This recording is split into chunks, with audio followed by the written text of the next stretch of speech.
Jetpur city પોલીસે દુબઈથી સંચાલિત cyber ફ્રોડથી મેળવેલ 94,89,077ની રકમ ફોરેક્સ ટ્રેડિંગ અને ક્રિપ્ટોકરન્સી મારફત ભારતના અલગ અલગ બેંક એકાઉન્ટમાં નાખી ચેક એટીએમ ઓનલાઈન ટ્રાન્સફર કરી નાણાં સગેવગે કરનાર એકાઉન્ટ હોલ્ડર એજન્ટો અને દુબઈથી સંચાલિત રેકેટનો પર્દાફાશ કરી 10 આરોપીઓ વિરુદ્ધ ગુન્હો દાખલ કરતી પોલીસ જેતપુર પોલીસે દુબઈથી સંચાલિત સાયબર ફ્રોડથી મેળવેલ 94,89,077 રૂપિયાની છેતરપિંડીનો ખુલાસો કર્યો.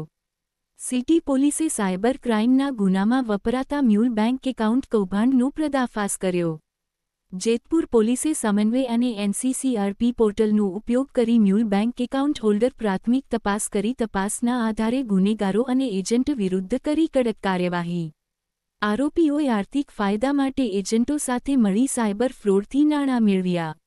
આરોપીઓએ એજન્ટો મારફત સબ એજન્ટો દ્વારા અલગ અલગ બેંક હોલ્ડરોને લાલચ આપી તેમના ખાતામાં રૂપિયા કરાવતા ટ્રાન્સફર.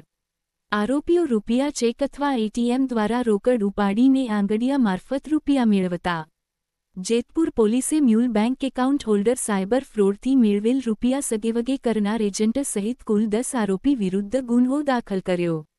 જેતપુર સિટી પોલીસે 1 દીપશન ગોહિલ જેતપુર, 2 વરુણ લુણી જેતપુર, 3 ઉમેશ ભોજૈયા જેતપુર, 4 પ્રકાશ રાઠોડ જેતપુર, 5 સાહિલ જાડેજા જેતપુર, 6 પ્રદીપ બાયલ જેતપુર, 7 પાર્થિવ ગોવાણી જેતપુર, 8 કેવલ સીતાપરા જેતપુર, 9 હર્ષદ દેસાઈ અમદાવાદ કુલ 9 આરોપીની અટકાયત કરી. જેતપુર પોલીસ અન્ય એક મુખ્ય આરોપી દુબઈથી સંચાલિત કરનાર રાહુલ પટેલ રહે મનખુલ એરિયાને પકડવા ચક્રો ગતિમાન કર્યા. આરોપીઓએ વિવિધ 17 જેટલા બેંક એકાઉન્ટ ખાતેદારોનો ઉપયોગ કર્યો હોવાની માહિતી. જેતપુર પોલીસે આરોપી પાસેથી વિવિધ કંપનીના 10 મોબાઈલ કી 2,50,000 કબજે કર્યો છે. જેતપુર સિટી પોલીસ પીઆઈ એડી પરમાર દ્વારા જાહેર જનતાને અપીલ કરાઈ કે કોઈને chequebook ATM card bank account mobile sim card આપવું નહીં જેથી સાયબર ફ્રોડથી બચી શકી. Bureau reporter Hemant Shekhwa, HX24 news Gujarati સાથે બ્યુરો રિપોર્ટ.